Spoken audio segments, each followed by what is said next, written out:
Hi, everyone. So excited to be here. Always more excited to be here when I've got Catherine, Dave, and Charles with me. We're going to make this as great as we can possibly make it. Charles had a wonderful suggestion as the topic and focus for the day, which is love languages. In this case, I'll let Charles go first. And You I'll just move the thing so I okay, can Don? my clock here. Okay, Charles. I think we might have frozen. Well, with that, we'll move to Dave. Sounds not doing well. Can you hear me Oh, okay? Charles, are you back? I think we've got a little reception challenge. Okay, can you hear me? Dave, you're doing great. Okay, well, I appreciate Charles's bringing this up. It's a topic that I've thought about for many, many years. First introduced to the love languages back in '08, I think it was.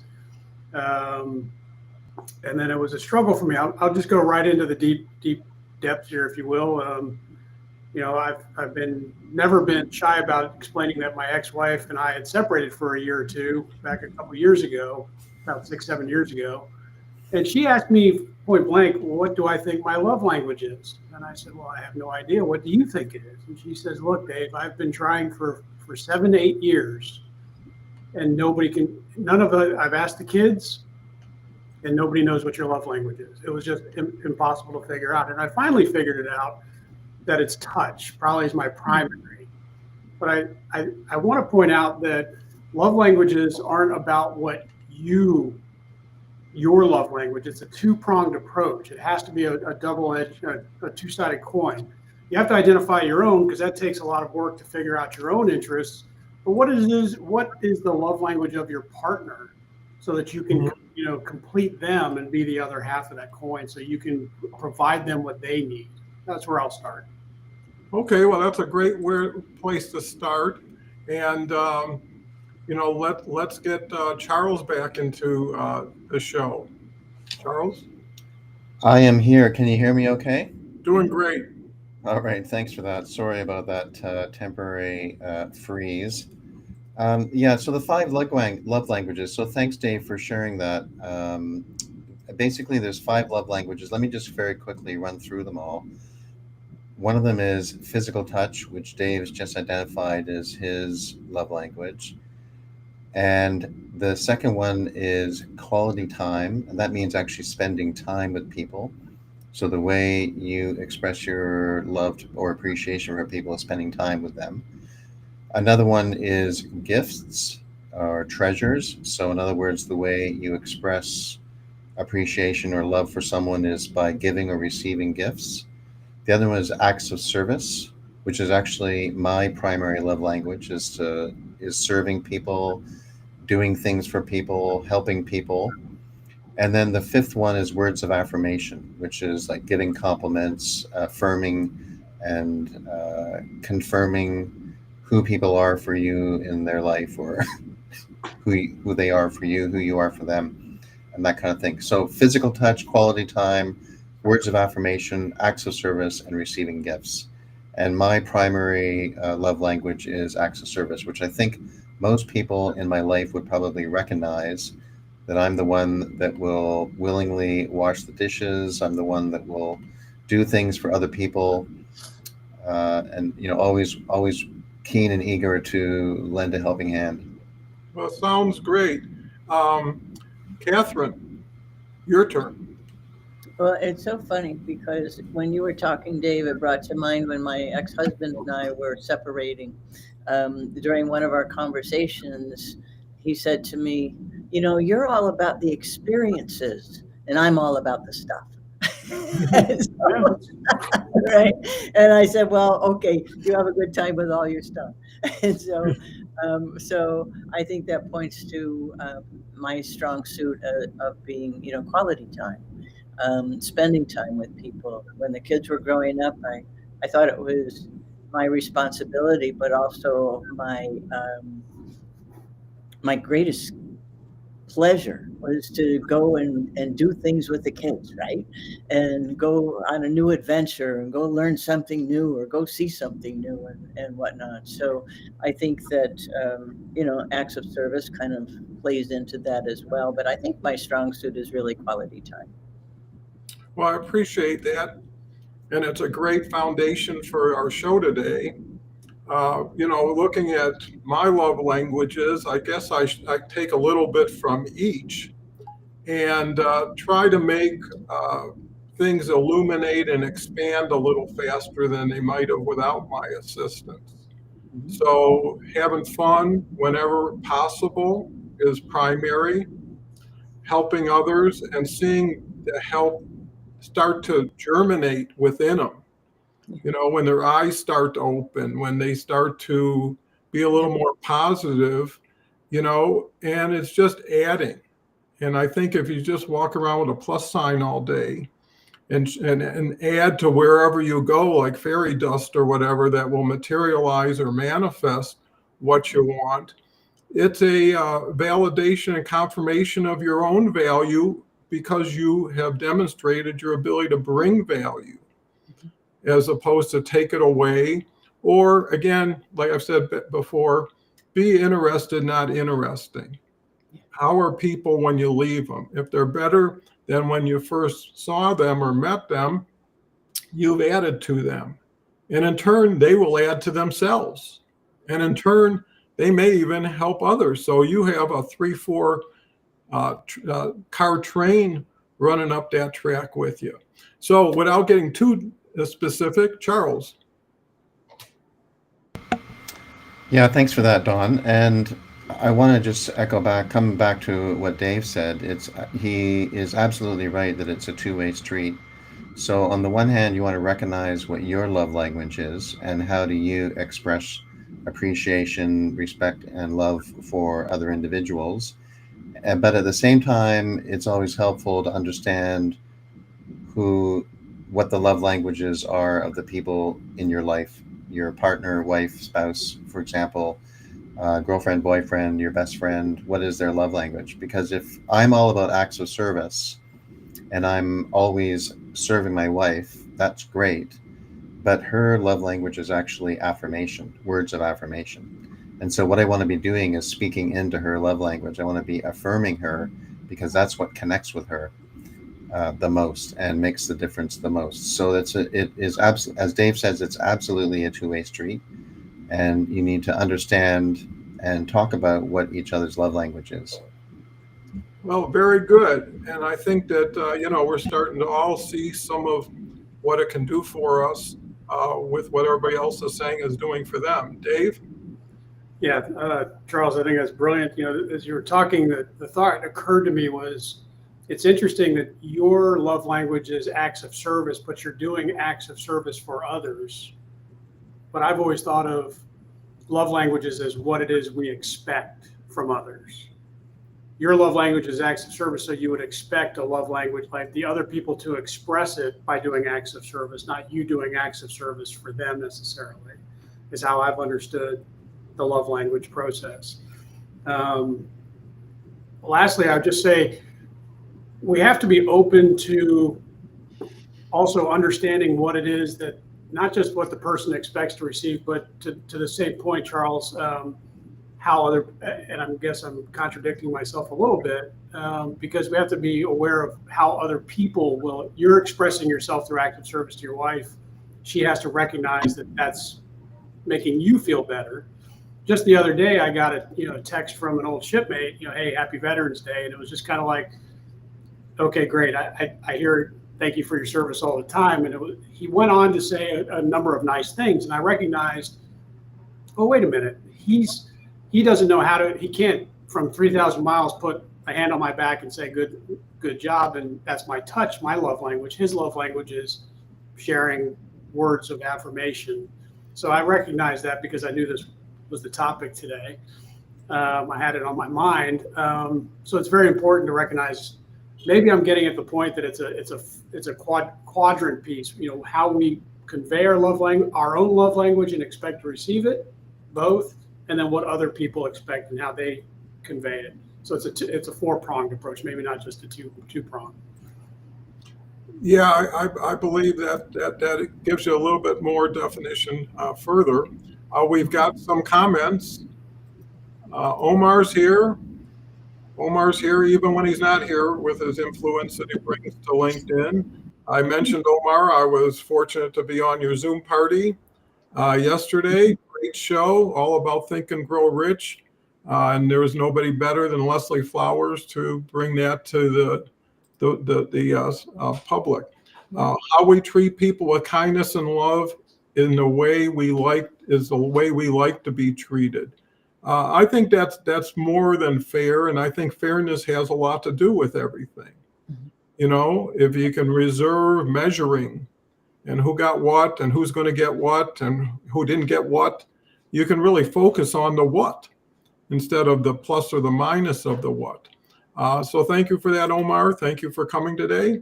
Meryl's here. Me and Meryl have been throwing comments back and forth at each other, getting to know each other. So great to see you, Meryl. Apologies, no apologies necessary.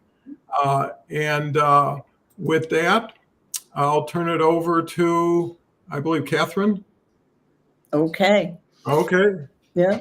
As you gentlemen have been talking, what came to mind for me was sensitivity, not only to ourselves, but to others, right? And being open to, you know, the points that all of you folks have talked about, is what's the other person's love language and what's their emotional state at the time? Because I think that we fluctuate in and out of these different categories. Sometimes we might want a hug, and other times we just like, oh my gosh, no, thank you. Right? And I think that we have to be sensitive to the energetic component of all of this, because we can really feel it. We can sense possibly our own needs more quickly than sometimes we sense someone else's. But if we really stop and allow ourselves to be sensitive to what's happening in the moment, we gain so much more information and we can communicate much more clearly in different modes of these love languages. Yeah, excellent points, Catherine. While I was listening, timing and position have a great deal to do with it. Mm-hmm. Right? If you're more in the moment with someone in the moment, you've got less static, less distraction, and you get a little deeper than having to deal with a lot at one time. And I think the other very important element is listening. Yeah. Right? If two people are talking at the same time, neither one of them are going to hear the same thing as if they stood still. Plus, there's something about courtesy and respect. Mm-hmm. And when you hear someone out, when you reserve judgment on what they're saying while they're saying it, you know, why not wait till it's said? And some things may correct themselves. Plus, people have body language. Yeah. Right? And if someone's telling you something and you're going with your hands up in the air, you're not saying a word. People are starting to sense that you don't agree with them or there's an issue, mm-hmm. which then backs them up, yeah. Right? Because then they start getting a little more cautious. Or they might even get into and say, did I say something the wrong way or whatever? And then you're completely off of let's say, initiative mm-hmm. to speak with people. Meryl says, belated Happy Veterans Day, Dave Snell. Thank you for your service in the U.S. Navy. I couldn't agree more. Right. And you know, the thing is, service continues, mm-hmm. right? So, or hopefully it continues. Charles?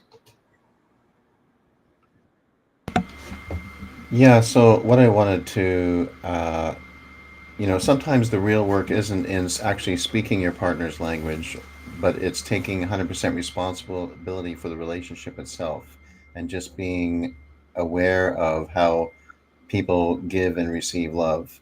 And I agree, it's about naturally listening, adapting, and connecting in ways not necessarily predefined by the way a person is being, but taking responsibility for what will really connect with them. And the other thing I would say is that I've observed that the love languages are applicable in many, many, many different situations, including in a professional context. Oh. So quite often I would look at my team when I was in the corporate world, and I would identify, what are the 5 ways that they feel appreciated. Now, obviously, being in HR in the corporate world, physical touch would be something that you'd be very, very cautious about. But in terms of words of affirmation, service, gifts, that sort of thing, I was always analyzing my team and trying to figure out what was the best way to connect with them through the way that they appreciate being respected and acknowledged and that kind of thing. So it's applicable in many, many different contexts. Well, that can be very important, to the point of, being able to be relevant at the same time. So moving on to Dave. Yeah, I was just going to agree with Charles. Well, let me first start. Thank you, Merrill. I think Don's point is that service continues, and I also think that service is not strict. I struggle with the Happy Veterans Day and the thank you for your service. I appreciate it though very much, because it wasn't really service to me as much as it was fun and an experience that I will treasure. And the service goes on just by something as simple as doing these shows and sharing what we've been through and our perspectives or helping other people. That's a service. So what I was going to say, I agree with you, Charles, that it doesn't have to be your romantic relationships or your familial relationships. It goes to a mentor-mentee relationship as well. Sometimes they need a physical pat on the shoulder to say, look, you're going to make it through. To Catherine's point, you got to read the emotions. You got to read how they're reacting and responding. So maybe it's a pat on the back, literally, because it's their love language is touch. But it could just be, hey, you're doing a great job. In the military, I wouldn't have thought of this before, but now I'm thinking about it. Every end of a tour, most of the time, or if you did a really exceptional job in the midst of your tour, you get an award. Well, that's a gift of sorts. It's somebody recognizing the affirmations of, hey, you did a great job. And then we see these stacks of medals that pile up on our left chest. So it doesn't have to be romantic. It can be in the workplace, and how we respond to them and relate to them is very, very different. But we have to be open to recognizing and doing the work to say, look, I need to express myself, and they need to feel wanted and needed in a professional environment through these languages. Well put. Appreciate it, Dave. Catherine? Well, as you were talking about that, Dave, the phrase, responsibility of communication came to mind, right? And I think that the more, we improve and expand our own self-awareness and can be present, it makes a huge difference in how we communicate with people. And we may be thinking affirmations on one hand, but as Don had brought up about body language, the body language may not be a match, and that's a confusing communication to someone. So where does that lead to? That leads to more confusion and complication in the communication. And so I think clarity and presence and self-awareness are big parts of these. Yeah, for sure. It seems like Charles sure came up with a topic that just has no way of getting your hands totally around it at one time. Charles has a comment. If you want to master relationships, you have to stop giving what you want and start delivering what they need. Love languages give you the cheat sheet. Absolutely. And another one, no, same one, but we've got Sean Michael, who was actually on the show yesterday and won the contest. So now the puzzle pieces are coming together so everybody can understand what transpired. Hello, Donnie Bahama, that was my nickname yesterday. Catherine Chadwick, Dave Snell, and everyone in the audience. So glad you could make it, Sean. And I really enjoyed competing yesterday and saluting your victory. So golden rule, do to others what you want them to do to you. And actually there's a platinum rule that says do to others what they want done to them. You know, not everybody wants what you want or needs what you think they do. And I think that's where curiosity and probing, asking questions, right? What did you mean by that? How can I help you in that regard?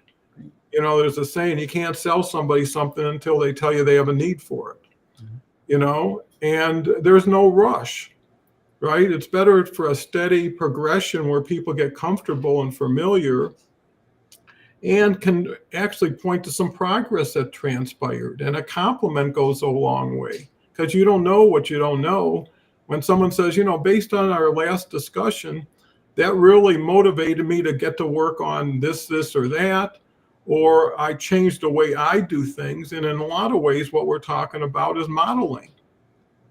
And what you're giving as a gift, you're actually getting back as a gift to yourself, because it just elevates your performance and your respect in the community or the people you're working with. Let me see, platinum rule. Okay, for sure. Charles. Yeah, so I want to add to the love languages that it's not just a concept, it's actually a skill and a discipline. So knowing the language isn't enough, you need to be able to execute. And that involves rituals and action. And it's the consistent daily discipline of choosing actions in another person's love language, not occasionally giving a gift or a compliment when you feel like it, but actually deliberately engaging in that person in the context, whether it's service or affirmation or physical touch, engaging them in that context in a way that it's not a one-off, but it's an ongoing investment in the relationship in that particular area where you know that they're going to experience love or experience appreciation. Yes. Dave? Great stuff here, and appreciate Shawn Michaels' commentary. Congratulations to his win last night. I saw a post on it. I didn't have a chance to respond to that, but congratulations. I think, excuse me, I think one thing that we've said maybe a little bit is this is very much an evolving process for ourselves and for those around us. We're constantly evolving as people, as individuals, as groups, organizations, whatever you want to call it. So we have to be communicating with our partners in relationships, or whatever type of relationship I should say, that, one of the things I've struggled with through life is that we think that everybody is going to be stagnant, that if I meet somebody that I hadn't seen in 5 years, for example, that they're going to be the same person they were, because that's the last memory I have of them. So their love languages must have stayed the same, but over time, external and internal influences have changed them, and we have to communicate those things. And I think, at my point, I will always say I'm an open kimono. I have no secrets about these things. I've been married twice and I've been divorced twice. What was the number one factor probably that broke up the marriages was lack of communication. And if you're not communicating what the changes are going around you or inside you, that will change the environment. And therefore the love languages have the same process. If I'm not conveying to them, or they're not asking, being inquisitive, to Shawn Michaels' Stay Curious hashtag there in the comments, that I'm not going to, and I love Stay Curious because it's a Ted Lassoism as well. I'm not going to evolve myself or as a group or as a partner. And then eventually, in my case, twice I've been divorced. Well, I think that's the key, is how do we learn from the past to help us in the future? Shawn Michaels says, yes, I love questions, asking what people mean instead of relying on my definition of the words. Charles, for love, we will climb mountains, cross seas, transverse desert sands, and endure untold hardships. Well, that's quite a bit. Catherine. Well, Dave, I'm in the same camp as you. And what's interesting is, I got married after my junior year of college, and wouldn't recommend that. I think it's too young. I haven't had enough life experience, right? And so I get to be charge nurse of the small intensive care unit. And my husband comes home and he says, "Guess what? I got a new job." I said, "Honey, that's great. What are you going to do?" He said, "I joined the Navy." And I'm like, "Don't people talk about these things?" Should. And so I said, "Well, okay, I'm not giving up my post where I'm just starting to make progress on my own, right?" And I thought that I can laugh about it now, but at the time it was just like, what? I just couldn't believe that was the conversation that we were having. And I'm like, whoa, we've totally missed the boat here. Yeah, well, I think that, when you look at relationships and communication within them, and they're so important, the key element, in my opinion, is trust. Mhm. Right? When you lose trust in yourself, or you lose trust in the other person, everything changes based on what they say, Right. because you start to question their quality, interest, and intention. Mhm. It sounds really good, but it doesn't sound totally right. There's something missing here, or why bring this up now? Or have we already, to both of your situations to a point, made a judgment before a discussion? Mhm. I remember early on getting married, and I was never married before the first time I got married. So, you try to pick up what your role is and how you act in it. And plus, I was pretty young too. And I remember Ann saying, "Well, which dress would you like better than the other?" And she showed me two dresses. And honestly, they both look good. And I said, "Well, I kind of like the blue one." And she said, "Well, I really like the green one. And I think I'm going to wear that." And I said, "Well, why did you ask me the question when you already knew the answer?"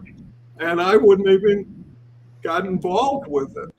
So I think you start to learn I said, if you just want me to tell you what you want to hear, tell me the answer up front, and we'll save a lot of time. And, you learn how to share, because some people don't know what they just did, and they try to do the right thing. And sometimes being included is not necessary. I think sometimes there's just enough room in the car for so many people, and to try to squeeze you in or squeeze yourself in, Mhm. it's just not comfortable and not natural. So I think that all plays a role, and a sense of humor. Right. How many times people say something and you could say, if I didn't laugh, I would have cried, right? If I didn't find something funny about this, even if it's weird or, not something I like, I would have found that element to focus on, because you can always do your wrap up at the end. Too many people are concluding in the middle. Mhm. So it's like, okay, let's hear the rest of it. Let's get the whole picture. And maybe some things will balance out, maybe some things won't. Sean Michael says, love languages are typically seen as being about romance. I would say they're about recognition. Great leaders use this skill to understand others and how they feel valued. Excellent point, Sean. Thank you. And 3 steps to lead using love languages. Okay, Charles, got a lot there to work with. I think Sean might be typing out those 3 steps, and we're hanging on the edge of our seat here, Sean. Oh, here we go. Okay, results are in. Do you want to read them Sure. out, Don? Know your default language. Learn the language of those you lead. Lead in their language, not yours. It's about awareness over energy. Absolutely. That really can bring you extremely more value in whatever you're trying to accomplish when you really meet people at their level, right? Instead of trying to raise them up. I forgot where I was at. Charles. Okay. Yes, I'm here. Yeah, I think this is great, and I agree, Sean. I think I mentioned just before you joined that it's not that the love languages are applicable in multiple contexts, multiple situations. And I was sharing a little bit earlier how when I was in corporate, I would regularly be sort of assessing what was the love language of the people on my team. And some of them it was about service, and some of them it was about affirmation, and some of them it was about gifts, and you needed to be able to cater to those, learn their love language, and lead in their love language. I absolutely agree. I love the way you've written out the 3 points here. I think that's really, really critical. And the love languages focus on doing loving things, but love is often, or appreciation is often, or expressing respect and appreciation is often about context and being. So love and relationships is not necessarily something you do, but it's a place that you come from. And your actions then become an authentic expression of that context. And the context might be service, the context might be time, spending time with people. The context might be gifts, for example. And we can also take it too far. I agree with the comments that have been made. You can overcorrect on some of these particular areas and miss the cues. So you need to be able to read the room and make sure that you dial in correctly to what the love language is, because sometimes people are shut down or they're shut off, and they're just not a receptacle to service, or not a receptacle to physical contact. And you have to read the room. You have to understand the context that people are in. Great, Charles. Dave? Yeah, appreciate Sean's three steps. And as I was reading them, it occurred to me a couple of things. I'll make this a little bit about me, and I'll turn it real quick. I was never one much for getting stood up in front of a crowd and receiving a medal or an award of some sort, or even my going away present that we did at every wardroom that I was a part of in the Navy. But then I started to recognize this wasn't about me. Mm-hmm. It was about sharing, and this related to Shawn Michaels' comment about leading in their language.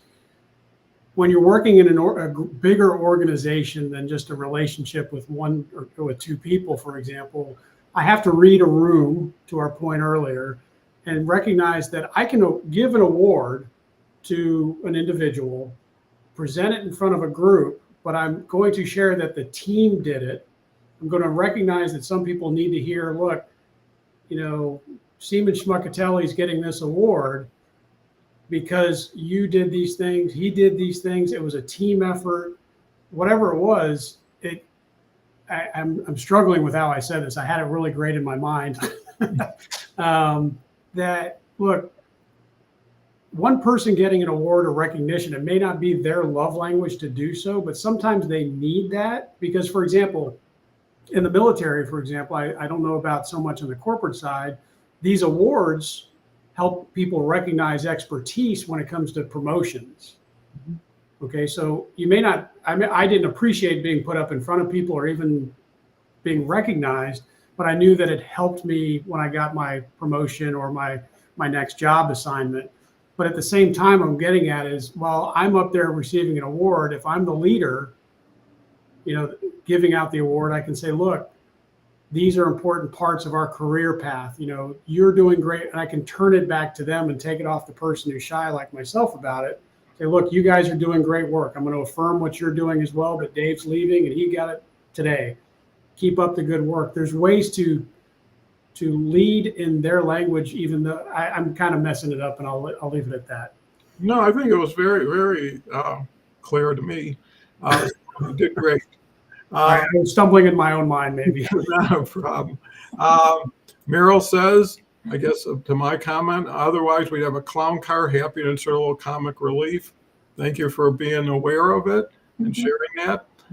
Agree, Charles Caldwell, it should be part of being a human because humans have relationships with other humans. And Sean then says, Charles is speaking my language. It comes from identity, who I am being, who do I want to be. Great way of illustrating that. So with that, we'll move right on to Catherine. Oh, I think this is all great. And Shawn Michael, thanks for contributing here as well. It enhances all of our experience, right? And what you were talking about, Dave, is interesting because I think that sometimes it does take us time to be able to accept the award, accept the compliment, right? And it doesn't necessarily mean that we're on display, but it is a way of appreciation and merit being expressed. And I think when we can learn to accept it with grace and whatnot, it really enhances our own experience as we evolve, right? And I think it's always a process. We're always evolving. And I think that you had mentioned also about people, reuniting with someone after a few years and whatnot. We are all evolving all the time, and we don't necessarily all evolve at the same rate. So, things change all the time and perspectives change. And I think it's important to go back to that presence and self-awareness piece and not make an assumption that Sally was just the same as she was 10 years ago when I knew her, right? And I think that that's just a piece to keep in mind. Oh, absolutely. And, I think an element too is, what is our love language to ourselves? Oh, no question. Right? Yeah. How do we talk to ourselves? Mm-hmm. If we know what we'd like to be able to do to and with others, mm-hmm. Are we doing that to ourselves? And maybe we should do that first and try it out and see how it feels. Right? To be is why not? If you're not going to be your biggest fan, who is? And if you're not going to be your most honest, even critic, who will be? And at the end of the day, I think it's always, to a certain extent, how do you take responsibility? Yeah. How accountable are you? How much of whatever you're getting do you really think is coming to you? Right? Is it an entitlement or is it a gift? Mm-hmm. And if it's an entitlement, you're always going to come up a little short because it's never going to come fast enough. It's never going to be big enough. It's never going to be presented in a way that you deserve, you think. Mm-hmm. So I think, there's a level of humility and modesty that goes a long way in your love language, mm-hmm. right? If you come without any demands or requirements or expectations, now you're giving 100% focus to the result for the other person. And you never know what they have in mind for you, mm-hmm. right? Sometimes you get a gift without even thinking about it when you give a gift. And some people feel obligated to give back, mm-hmm. right? So you start the chain of giving, and that's the key. Who's going first? Who wants to be proactive? And who could care less when they get the return on their opportunity here? We've got Ini Osung. Always love you sharing the link for this event, Miracast. Thank you, Miracast. You keep bringing more people in the door. That's so important. And Sean responds back with a howdy. Well, so great to have you both here today. I believe it's Charles. And your comments, Don, remind me that whenever you point a finger, there's always three pointing back at you. And you need to make sure, and this comes down to well-being. Mm-hmm. Can you appreciate yourself? Can you love yourself? Can you, allow acknowledgement to come in? Human beings tend to deflect acknowledgement a lot. Dave, you kind of mentioned that a little bit in terms of recognition. And it's important to put on your own oxygen mask first, mm-hmm. and reflect, look in the mirror on yourself, and then that will set you up to look after others in your family, your friends, and then in your community, and then potentially globally as well. Absolutely. Dave? Yeah, I would just point out, Charles, that while you point, you have three fingers coming back at you. That's why the Marines invented the knife hand. They're all pointing at the other person. I appreciate Sean Michael and his points here, and that he served as well. I'll say thank you to him, and that Ini has been here too. As we've gone talking through this, I think we're reinforcing things that we've said in the past with different language, if you will. that it's about the energy we put out. It's the energy we expect and want to receive that we put out there that we will attract. And if we're around the people that can recognize our love language, in this case, we will attract them. You know, if we can recognize them, we'll find them because it's the energy. As Catherine, I always go back in my mind every week when we're not here. What energy am I putting out? What energy do I expect to receive? And it's the same with love languages. If somebody really loves you, they will recognize what it is that you need or ask or have the communication, and we'll get it. And it'll be there unapologetically, unjudgingly, and we'll have a great relationship because we can communicate about these things as well. Right. Thank you, Dave. Lisa's here. Glad to have you, Lisa. Lisa's a superstar. And that's another opportunity for everybody to use their love language to reach out, build their network, enhance their connections, build collaboration. I think that's the essence of what LinkedIn can be. So thank you, Lisa, for being here today. Charles comes back with, when you know the language of love, it's easy to understand that someone in the world awaits you. So true. You know, I always look at a rejection as a regift. Absolutely. You know, I mean, I thought I was going to do a lot and help a lot. And if someone can't see it or doesn't want it at this time, then I've got that opportunity to share with the next person that feels good about it. Enai, hey, Sean, enjoyed the gems you shared on Wealthy Wednesday with Queen Leah Garcia. Wealth today, Dynasty tomorrow, yesterday. And we've got another person. Love language is a new topic to me, though I have heard about it. Thank you for sharing your insights about love language. What would you suggest as further reading on this topic? Get more understanding to improve relationships. I'll turn that over to Charles. Well, there's actually a book out there, Srinath. So Srinath and I know each other from a company I used to work with, which we are probably all familiar with, Rockwell. It's a well-known American brand. So Srinath's based in India, and we were colleagues when I worked at Rockwell years ago. So the great place to start, Srinath, would be the book called I think it's called The Five Love Languages. And it's an easy read. It's not difficult. It's an easy book to get through in a couple of days. It's very practical and pragmatic, and it'll help you. It'll run through for you what the five languages are, how to understand them in yourself, how to understand them in other people, and how to begin operating that way. Well, that's great. Nothing like having an expert on love languages on the panel today. Right. Sean, Dave says the 5 love language, how to express heartfelt commitment to your mate, book by Gary Chapman. Thank you so much. Another expert. I'll say Catherine's an expert too.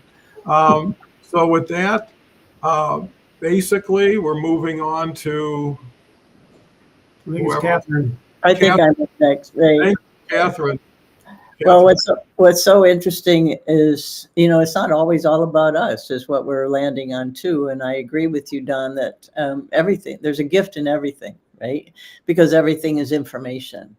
And then we have the opportunity to make the decision as to what we're going to do with that, right? And so coming back also to, you know, the self-love and the self-respect, and are we going to continue to take an abusive treatment? Are we going to take abusive language from someone? You know, it was really interesting because I quite often go back to the phrase I learned from my mom. You know, what we tolerate is what we teach. We teach people how to treat us. We teach people how to talk to us. And so when we don't have the self-love and the self-respect to begin with, then we quite often tolerate behavior and treatment that does not serve us well. And that's a learning experience in itself. And, you know, everything is an opportunity to learn, right? Absolutely. And that's a great attitude and perspective to have integrated.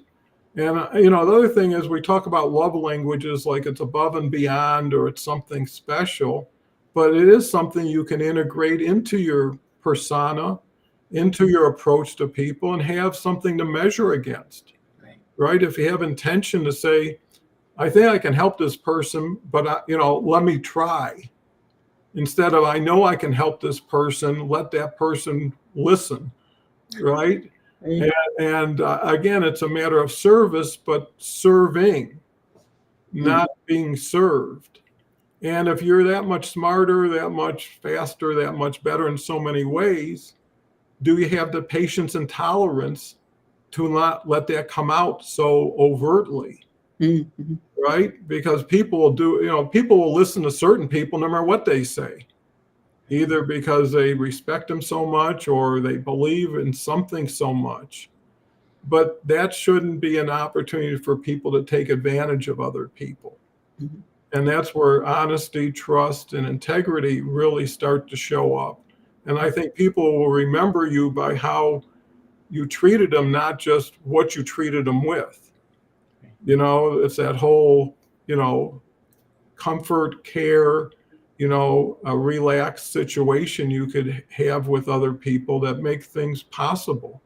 A lot of good comments here. Sean has also the 5 languages of appreciation in the workplace, empowering organizations by encouraging people, by same author.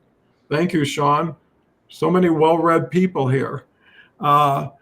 And Charles says, once you have a handle on loving yourself, you can practice sharing that love with others. So true. Charles? Oh, I know. Yeah, well, that's what I was going to say. Can you hear me? Whoops. Yeah. That's what I was going to say. Once you have a handle on loving yourself, you can practice sharing that love with others. And that comes back to my earlier point about, when you're pointing a finger, 3 come back to you. And I think that it's a great conversation and highly relevant to many situations. And I agree with you, Dave, that we are coming back to circling around. It's all connected, as my daughter says when she watches the series Manifest. It's one of the things I say in Manifest is it's all connected. It's all connected. And it's true, it's all connected. All these pieces that we're talking about each week, whether it's confidence, whether it's love, whether it's love languages, it's all connected to coming back to the type of human being, the type of leader that you're going to be. And as you say, Don, how are you going to serve people? And it's not about being served, it's about serving others, really. We rise by lifting others. Mm-hmm. Absolutely. I know you got to run, Dave, but love to have one more turn at it. Yeah, the last couple points I'll make for Srinath too. What I found very interesting, I read the 5 love languages, like I said, 15, 20 years ago. But Mr. Chapman also has books out about the 5 love languages for teenagers, for young adults, and as Sean Michael pointed out, for workplace. The fact is, it's a broad topic, and it takes an understanding of each of those and how the application can be taken to youth. I had to understand how my teenage son and his reactions to the love languages would respond to them. So I read that one as well. And then I'll just finish off. I apologize, I've got to go here shortly. Is Catherine, when you were talking, it made me do a quick look of, if we don't recognize someone giving us the love languages as they're described by Mr. Chapman, we have to recognize what the opposites are. So I did a quick search on what are the opposites: neglect, distance, lack of communication, indifference, happens in relationships that lead to divorce, or relationships that lead to, termination or resigning from a company. So we have to be recognizing both sides of the love languages and their opposites so that we can experience things and move on appropriately, whether it's in a relationship or we need to end a relationship because we're not getting the love languages we need. Very good, Dave. Thanks so much. It's always great to have you here. Thank you. I'll see you all next week. Next week. Have a good rest of your day, Dave. All right, you too as well. Thank you. Thank you. Catherine? Well, I think it brings us back again to, the self-love, the self-awareness, the self-development that is not always easy. right? And as you were talking about, Don, sometimes, looking at yourself, are you going to be honest with yourself as you're doing your own evaluation, right? And so when we're not honest with ourselves, and that can change too, because our perspectives change as we evolve. And so what we might have been hard on ourselves for at an earlier time, it's very possible we just didn't have enough information, or we didn't have enough experience yet to really be able to give ourselves a fair evaluation, or a fair evaluation of the situation. So I believe that it not only brings me to thinking about, having compassion for people and understanding for people. That doesn't mean that we get to be abused, right, by understanding their position. But I do think that when we are self-responsible, and then also can admit, I misjudged that, I missed the communication, and what can we kind of start over, so to speak, because I would like to understand you, or I would like you to understand what I was thinking, right? And it's very much about going back to the, clear and honest and intentional communication. Yes, absolutely. And you bring up a couple points that I'd like to follow up on, but here's a great comment. Thanks, I already bought 2 books, one on 5 languages and other on the same for appreciation in the workplace to read. Thank you for the recommendations. Well, thank you, and applaud you for taking such quick action and trusting the offering that we brought up today as far as the books. And I think that makes shows like this and our topic so important, because it does influence people. It's not just adding to what they have, it's taking what we have and offering it to them so they can add to what they have and still continue to build on what they have. And to Catherine's point, experience is a great teacher.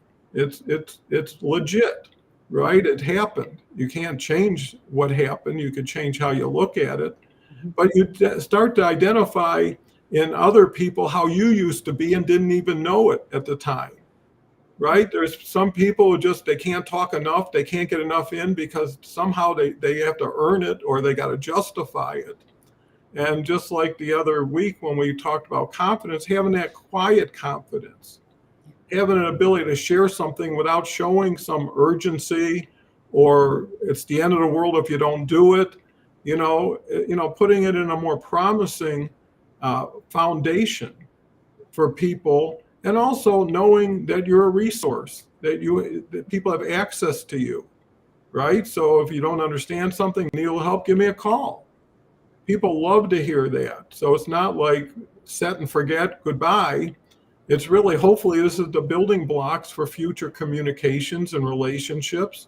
And people will eventually want to do more with people who they feel benefit them more. It's just human nature. Charles. Well, Srinath's family is going to wake up tomorrow morning and wonder what happened. But hopefully that'll be a great thing. But yeah, I also commend Srinath for taking action right away on this particular topic. It's really gratifying to see that happen. Great points, Don. I think that it's really amazing. It's an amazing conversation, and it's not necessarily all about love. It's really about relationships and how we handle those relationships. I also love your comments, Catherine, about boundaries, which is how I sort of frame the last few words that you said. And boundaries are really, really important. And sometimes you have to implement those boundaries for your own well-being and for your own wellness and mental health. I think that's really, really important as well. For sure. Catherine. It's interesting how boundaries can be fluid, though, too, right? Because we're all learning all the time. So someone that you may have had to put up a stronger boundary with as they evolve. It's just like, oh, okay, so now we have a few more things in common, and we are on a more similar wavelength as far as communication. And so I think that is something to keep in mind also. And some people, you don't care to go revisit that boundary again. So sometimes you just have to keep moving. Well, I think those are wonderful points, and I think your point of keeping those boundaries fluid is important, Mhm. because people should understand boundaries can be eliminated or expanded. Why are they there in the first place? Usually either based on an activity or a concern about an activity. And that's again where trust comes in. Mhm. You know, there was this lady who became very, very successful, and she was a speaker. And after the speech, I went up to her and I said, "What motivated you, to get this far?" And she said, "I was a young girl getting married, had a bunch of kids, never finished high school, and my husband wasn't very supportive. And I went in and I said, can you give me $20? I got to go to the store." And he said, "What for?" And she said, "As soon as I heard what for, I said, I'm never going to have to ask this guy for 20 bucks again." And she ended up going to school, getting a divorce, and continued to move up on her educational ladder as well as her professional ladder. And it's like that $20 bill was the most valuable thing I didn't get in life. And, sometimes there is clues and signals, and self-sufficiency can go a long way, and being independent can go a long way. And I think that's what you can help other people through with love languages, is it's their choice, right? They don't have to settle. And I think that's so important for people, because a lot of people don't see the light at the end of the tunnel, but maybe they're not at the end of the tunnel yet, and I think that's so important, is hope, faith, belief that tomorrow can be a better day and I can make it happen.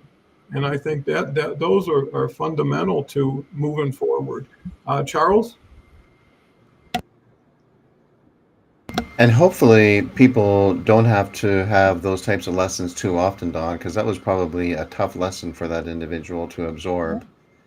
And, ideally, discussions like the love languages and models like the love languages give us access to looking in the mirror to see how we can be responsible for our relationships, the different ways we can be responsible for relationships, and how we can be more effective in relationships, whether those are romantic relationships, intimate relationships, or professional relationships. As Sean has mentioned earlier on, this is applicable in many, many situations. And it's not all about personal relationships. It's really about how you're functioning in the world, who you're being in the world, and how you're interacting with people in the world. Great summary, Charles. Appreciate it. Here we go. We've got one more comment. "Thank you all for making a wonderful evening, night of new learnings on love language." Well, thank you for thanking us, because it doesn't happen that often, and I know it's sincere, and I hope we did bring value today to you. So thank you for that. Catherine? I love what you were talking about, Charles, in regard to, the concept of loving yourself first. And I also would like to bring up that along that line is that being in concert with this body that we are in, because our body communicates to us constantly. We get messages from the body. And so often we have a tendency to not be in tune with it. And when we're not, then things have a tendency to head south after a period of time.